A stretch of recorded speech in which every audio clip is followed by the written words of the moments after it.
আমাদের বিষ্ণুপুর সিরিজ। এই সিরিজে আমরা দেখে নেব বিষ্ণুপুরের ইতিহাস ও মন্দির শৈলীগুলি।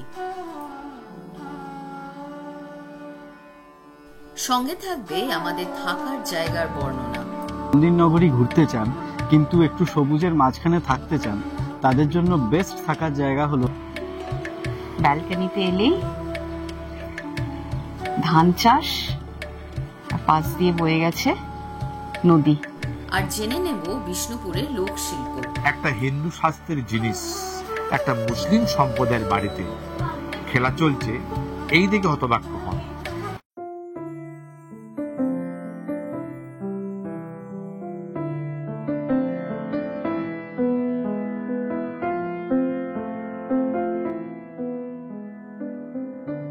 নমস্কার বন্ধুরা, আমরা চলে এলাম আপনাদের সামনে আবার একটি নতুন ভ্রমণ কাহিনী নিয়ে। তো আজকের আমাদের গন্তব্য মন্দির নগরী বিষ্ণুপুর। বসে আছি এখন আরণ্যক এক্সপ্রেসে, চলুন আমাদের সঙ্গে। ট্রেনে যেতে যেতে আমরা দেখে নিচ্ছিলাম বিষ্ণুপুরের ইতিহাস।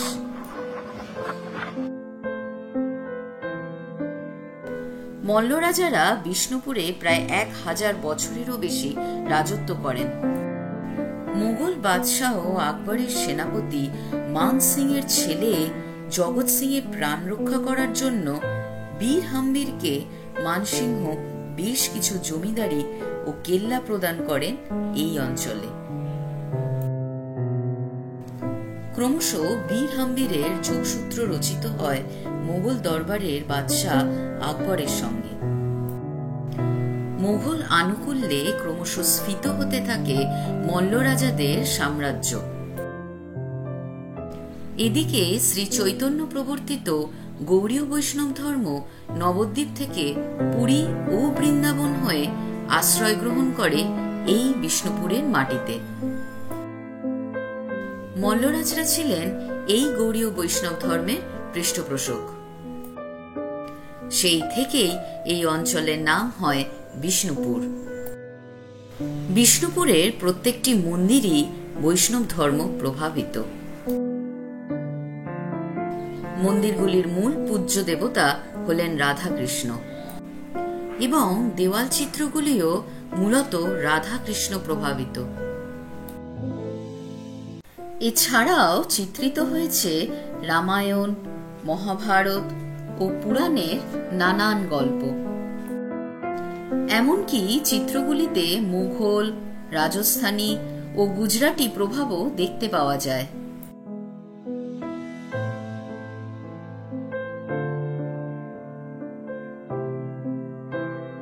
মেঘলা আকাশ এই ঘোর বর্ষার মধ্যে আমাদের ট্রেন পৌঁছে দিল বিষ্ণুপুর।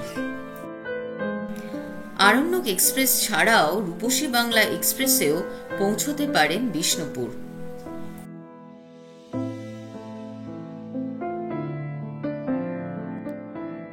স্টেশনের সামনে থেকে টোটো নিয়ে আমরা চললাম হোটেলের দিকে।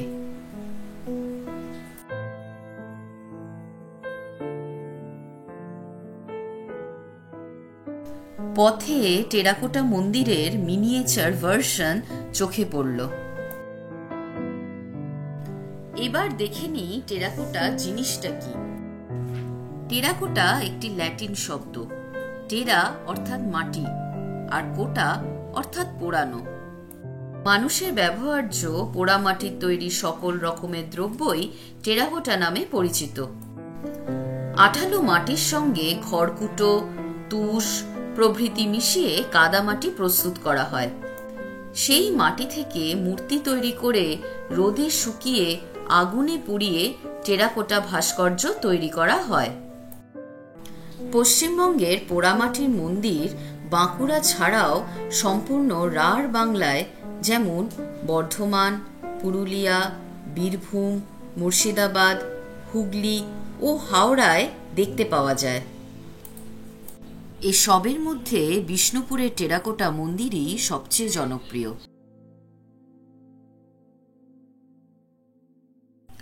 বিষ্ণুপুর মূল শহর পেরিয়ে ধানক্ষেত ও নদী পার করে আমরা পৌঁছে গেলাম Bishnupur river side resort.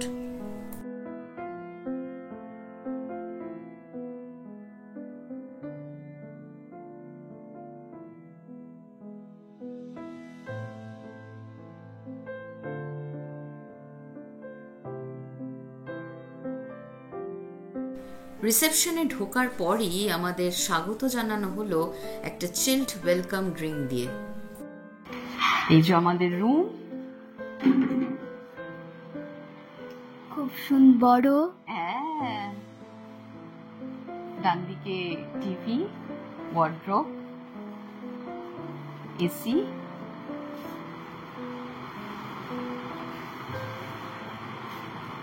Double bedroom,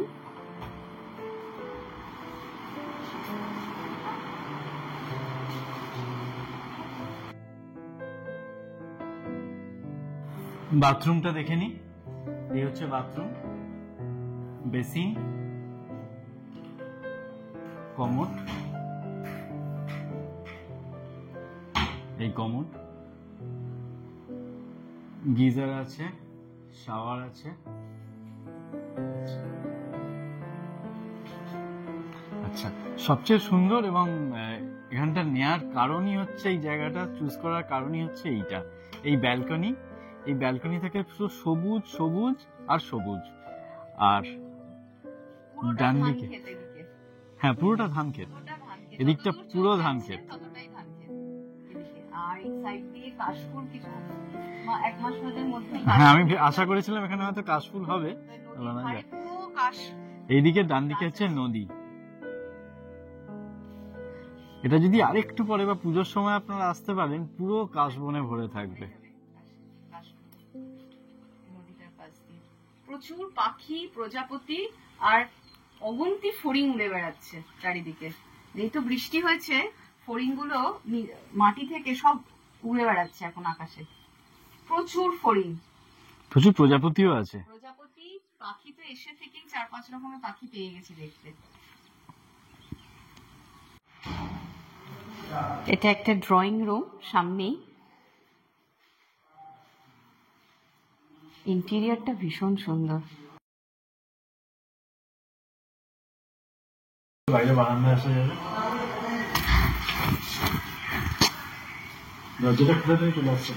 আচ্ছা, সরু ব্যালকনি আছে। আর এদিকে চাষবাস হচ্ছে, ওদিকে বাদাম চাষ হচ্ছে, এদিকেও বাদাম চাষ। পুরো পুরো সবুজে সবুজ, পুরো nature at its highest level. হ্যাঁ, most important thing is that বিষ্ণুপুরে এসে কেউ এরকম একটা সবুজের মধ্যে জায়গা সচরাচর পাওয়া যায় না। সেই যে পেছনে সিঁড়িটা উঠে যাচ্ছে, এই সিঁড়ি দিয়ে উপরে উঠে গেলে সুইমিং পুল। চলুন সুইমিং পুলটা দেখে আসি।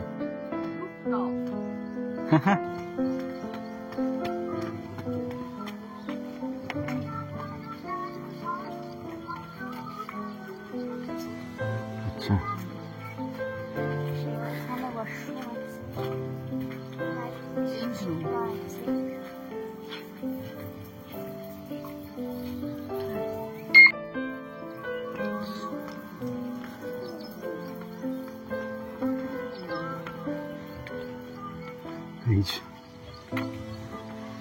এই যে সুইমিং পুল, এই সুইমিং পুল।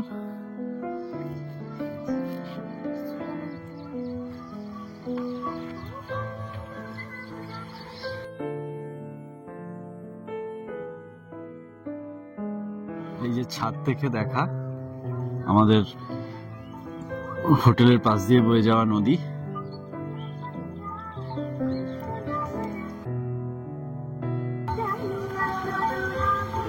একটু আগে বৃষ্টি হয়ে গেল। যারা বিষ্ণুপুর মন্দির নগরী ঘুরতে চান কিন্তু একটু সবুজের মাঝখানে থাকতে চান, তাদের জন্য বেস্ট থাকার জায়গা হলো এই বিষ্ণুপুর রিভার সাইড রিসর্ট। রিসর্টের ডিটেলস স্ক্রিন এবং ডেসক্রিপশন বক্সে দেয়া রইল। আমাদের গরম গরম ভাত, সঙ্গে ডাল, আলু ভাজা আর ডিমের কারি, তার সঙ্গে স্যালাড। আপাতত এই খেয়ে দিয়ে আমরা এখন মন্দির ঘুরতে যাব। তো মাথাটা ওদিকেই বেশি আছে যে সাকসেসফুলি যেন সবকটা দিই। বেশ বেশ আর লাগবে না, লাগলে নিয়ে নেবো, রেখে দিই। হ্যাঁ, নিয়ে নেবো, কভার দিয়ে থাক। না, এটা থাক।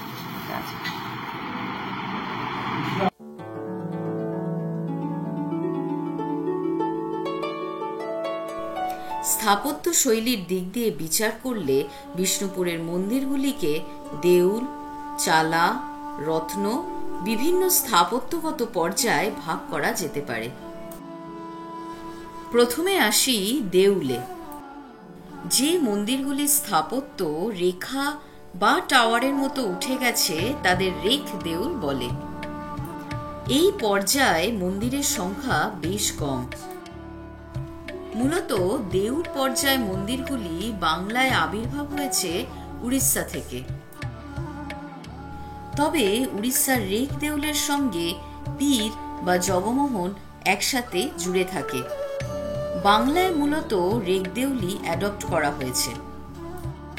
উড়িষ্যার মন্দিরগুলি সম্পর্কে জানতে হলে আমাদেরই চ্যানেল ট্রাভেলস আনলিমিটেডের কোণারকের ভিডিওটি দেখতে পারেন। এবার আসা যাক চালা মন্দিরের প্রসঙ্গে। বাঙালিরা তাদের দেবদেবীকে পরিবারের সদস্য হিসেবে মনে করেন, তাই মন্দির বা তাদের দেবদেবীর বাসস্থানকে নিজেরা যে চালা জাতীয় ঘরে থাকতেন সেই রূপই দেন। সেখান থেকেই চালা শৈলীর উৎপত্তি।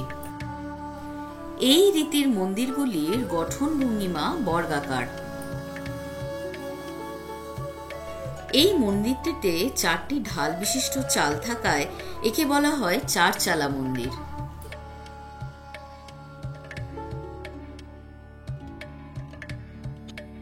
বিষ্ণুপুরের বিখ্যাত জোড়বাংলা মন্দির আসলে দুটি দোচালা সংযুক্তিকরণে তৈরি হয়েছে। চারচালা মন্দিরের ওপর আরও 4টে চালা থাকলে আমরা বলি 8 চালা।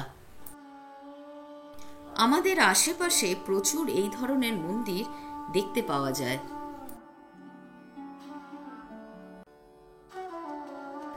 চালাযুক্ত মন্দির শৈলী ছাড়া বিষ্ণুপুরে অন্যতম প্রসিদ্ধ হল রত্নশৈলী। চালা শিল্পরীতির মন্দিরের উপর চূড়া বসানো থাকলে তখন তাকে রত্ন মন্দির বলা হয়। লক্ষ্য করে দেখুন, এই মন্দিরটি চালার ওপর একটি মাত্র চূড়া থাকায় এই মন্দিরকে এক রত্ন মন্দির বলা হয়। বিষ্ণুপুরের শ্যামরায় মন্দিরে চালার ওপর 5টি চূড়া থাকায় একে পঞ্চরত্ন মন্দিরও বলা হয়। এটি ব্যারাকপুরের অন্নপূর্ণা মন্দির। 9টি চূড়া বিশিষ্ট হওয়ায় এটি নবরত্ন মন্দির। বিখ্যাত দক্ষিণেশ্বর মন্দিরও নবরত্ন শৈলী অনুকরণে সৃষ্টি হয়েছে।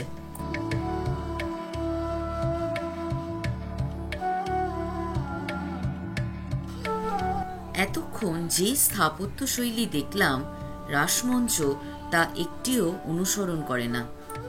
এটিকে মঞ্চ শৈলী বলা যেতে পারে। আমরা এখন রাসমঞ্চের সামনে দাঁড়িয়ে আছি। এখানেই টিকিট কাউন্টার, পার টিকিট 25 টাকা করে, এবং এই টিকিট দিয়েই বাকি মন্দিরগুলোও দেখতে পারবেন। আর আমাদের দেখা স্টার্ট হবে, বিষ্ণুপুর ঘোরা স্টার্ট হবে রাসমঞ্চ দিয়ে। আসুন দেখতে থাকি।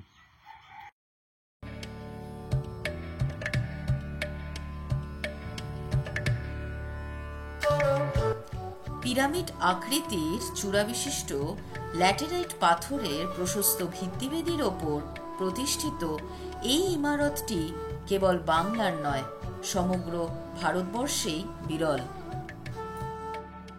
মহারাজ বীর হাম্বির 1600 খ্রিস্টাব্দে এই মঞ্চটি নির্মাণ করেন।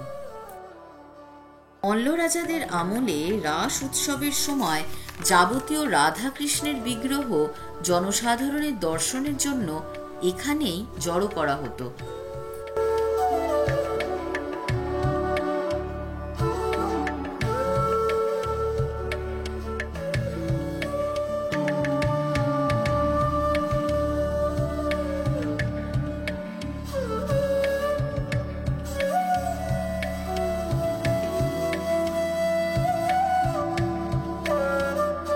বাইরের খিলানের গায়ে কিছু পোড়ামাটির পদ্ম ও কিছু গায়ক ও বাদকের প্যানেল আছে।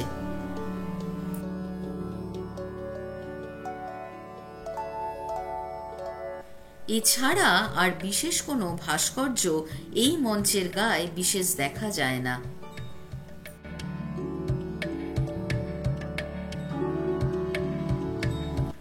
হঠাৎই চোখ পড়ল মঞ্চের পাশে ছোট গাছগুলির ওপর। রেলিংয়ে বসে আছে স্কেলি ব্রেস্টেড মুনিয়া।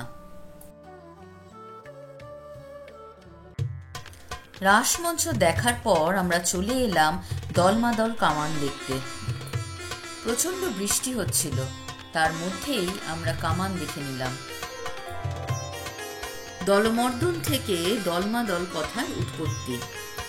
অর্থ হল শত্রু দলের ধ্বংসকারী।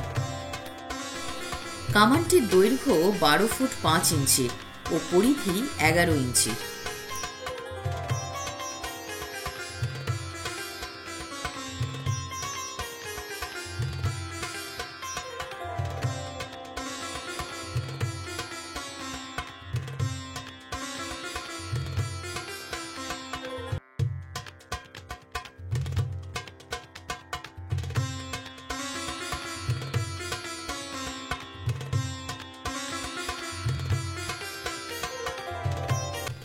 সপ্তদশ শতকের মাঝামাঝি সময় থেকে বাংলায় শুরু হয় বর্গী বা মারাঠা আক্রমণ। চলে সুজলা সুফলা বাংলার ওপর ফসল লুটতরাজ, খুন ও ধর্ষণ। এই নৃশংস মারাঠাদের রুখতেই ব্যবহার করা হয়েছিল এই দলমাদল কামান।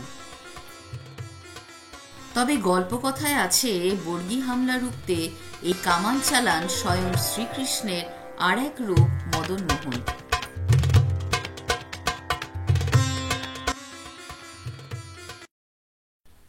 সেদিনের মতো আমরা ফিরে এলাম রিসর্টে।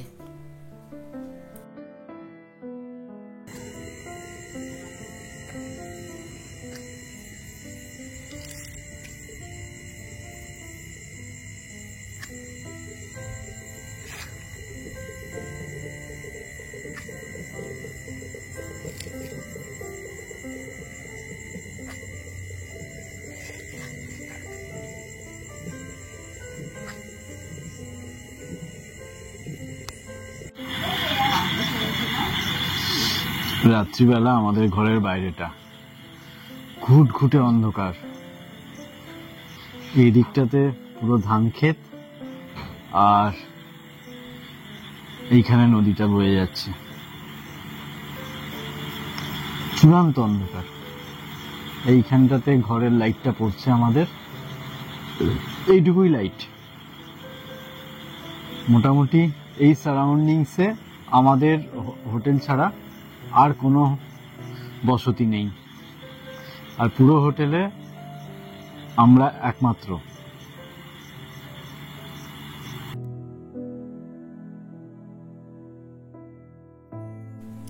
আগামী পর্বে আমরা মন্দির ভাস্কর্য এবং তার দেওয়াল চিত্রগুলি একে একে দেখে নেব। অবশ্যই পরের পর্বে চোখ রাখবেন, আমরা খুব শীঘ্রই ফিরছি।